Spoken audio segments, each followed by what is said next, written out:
অ্যালবামটাতে আমি অ্যালবামের নাম ভুলে গেছি, ওই অ্যালবামটাতে কয়েকটা ছিল বাচ্চু ভাইয়ের সুর, কয়েকটা ছিল অন্য কারো কারো সুর, কথা ছিল বিভিন্ন জনের, কিন্তু বাচ্চু ভাই অ্যারেঞ্জমেন্টটা করেছিলেন, মিউজিক প্রোডাকশনটা করেছিলেন। গেলাম, বাচ্চু ভাই নিজে দরজা খুললেন, খুব মোটা গলায় বললেন যে তুমি কি ভাত খেয়েছো। মানে আমার ধারণা, আমার ওই একটা মানে তখন তো অনেক বয়সের ছোট করছি একটা মুখ,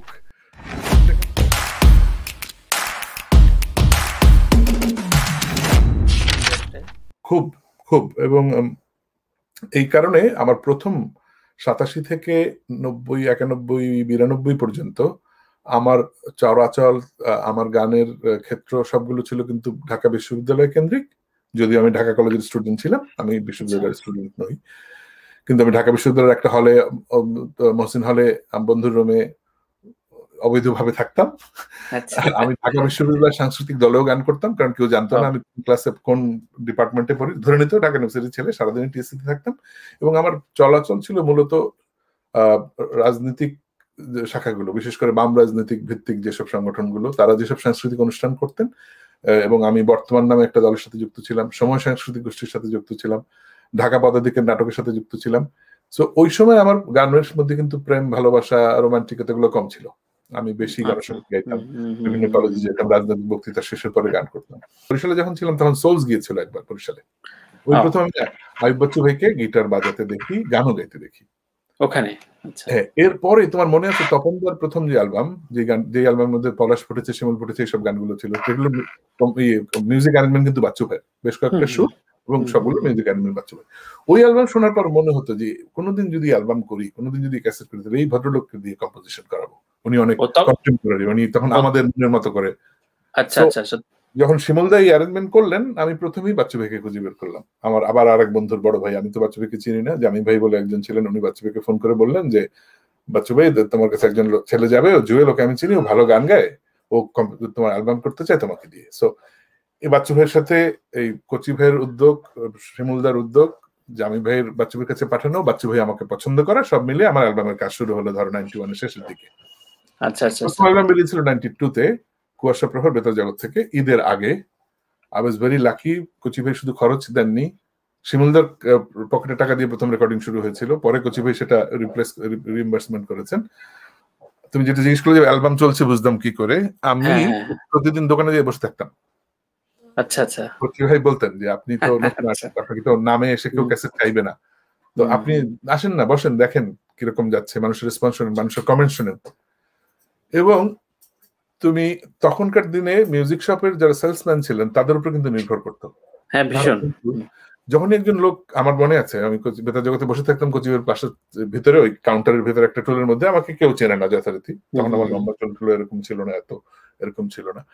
তো আমি ধরো মোট বসে আছি আমজনতার মতোই, কিন্তু নতুন যখনই একজন কেউ ঢুকতো, ওই দোকানের যারা সেলসম্যান ছিলেন, সাবির ভাই ছিল, আরো যারা ছিল, সবাই নতুন একটা অ্যালবাম বেরোছে, এই যে শোনেন, খুব ভালো গান গায়, আমাকে দেখাচ্ছে না, আরে আইয়ুব বাচ্চু মিউজিক করছে, ওনার ছোট ভাই, কঠিন ওরা পুশ করতো। আবার ধরো থার্ড ডে তে ঢাকার ধরো কথার কথা ড্যামরা এলাকার একজন ক্যাসেট বিক্রেতা ফেরত এসছে, ভাই ওই যে সেদিন জুয়েলের 3টা ক্যাসেট নিয়েছিলাম, আজকে 10টা দেন তো, এটা কিন্তু ভালো চলতেছে।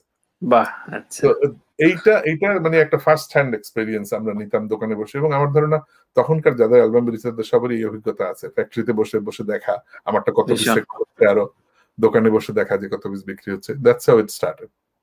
অবশ্যই আমি তখন বললাম না যে একটা অদ্ভুত ব্যাপার, দেখো এখন যে কেউ আগামীকাল চাইলেই বিভিন্ন কারণে, বিভিন্ন ভাবে এবং বিভিন্ন ভাবে সে কিন্তু ন্যাশনাল লেভেলের সমস্ত প্ল্যাটফর্মে, সোশ্যাল মিডিয়ার সমস্ত প্ল্যাটফর্মে, বিলবোর্ড বলো, পোস্টার বলো, সব জায়গায় একজন নিজে স্বপ্রণোদিত হয়ে নিজের অ্যালবাম এবং গান প্রকাশ করে ফেলতে পারে। তখন যদিও কোনো নিয়ম ছিল না, সরকারের এটা কোনো আইনগত বাধা ছিল না, কিন্তু সমস্ত মিউজিক ডিরেক্টর, সমস্ত প্রডিউসাররা এক ধরনের অডিশনের মধ্যে দিয়ে যেতেন এবং বোঝার চেষ্টা করতেন যে একজন এর গান বাজারে প্রকাশ করা যাবে কিনা।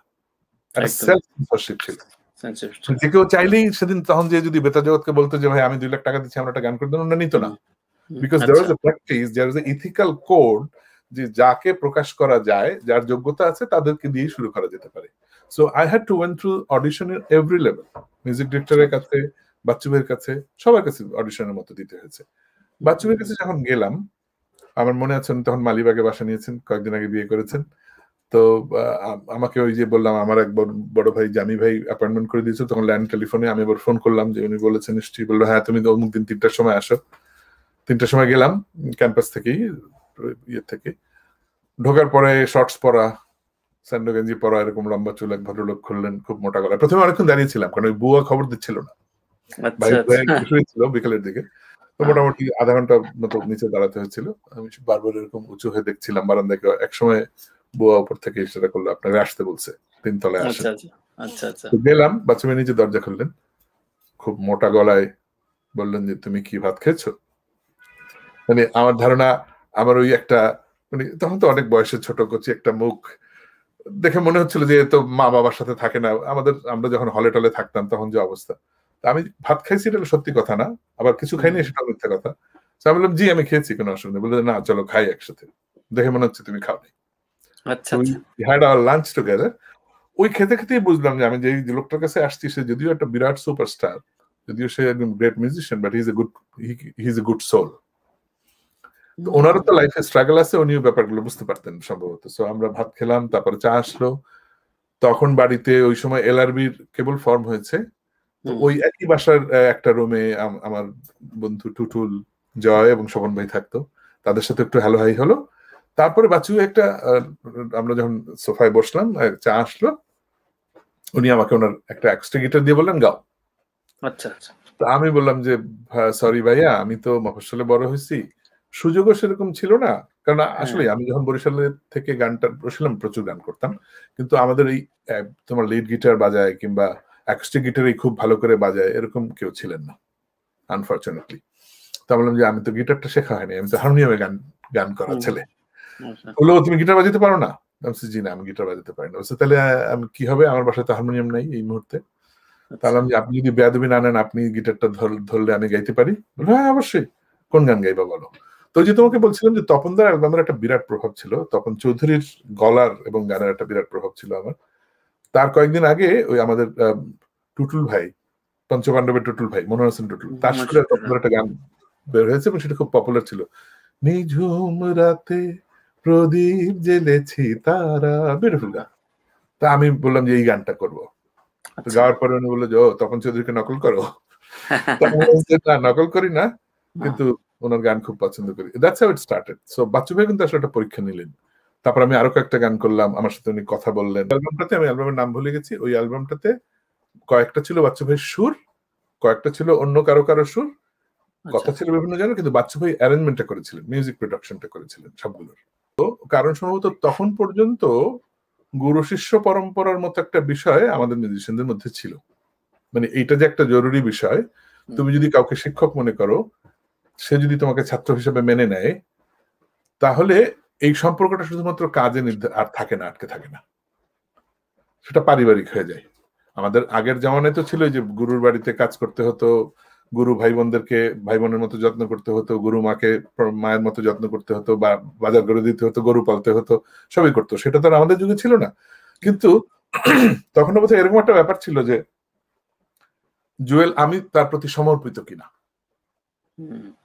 ওনাকে যে আমি বলছি যে আমি যদি কোনোদিন অ্যালবাম করি, আমি আপনার সাথেই কাজ করতে চাই, আমার ক্যারিয়ার আপনি নির্ধারণ করবেন আমি কোন ধরনের গান করব।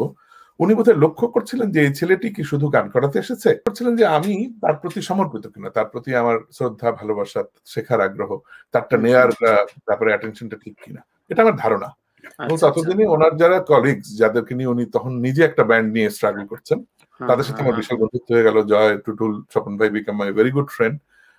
তার যারা রোডিস ছিল, যারা কাজ করতো, তারা আমাকে পছন্দ করতো। কুদ্দুসের সাথে আমার এখনো যোগাযোগ আছে। তারপরে ভাবি 2-1 দিন পরে বুঝতে পারলেন যে না, এই ছেলেটি অন্যান্য ছেলেদের মতো যারা আসে তাদের মতো নয়, ওকে বোধহয় একটু বলাই যায় না তুমি থেকে খেয়ে যাও, চলবে যাবেন না, একটু চা বেশি দেওয়া যায়। ওনার ভাইদের সাথে আলাপ হলো, তারাও আমার সাথে বন্ধু হলো। ওনার মার সাথে একবার দেখা হলো, তিনিও আমাকে দোয়া দিলেন।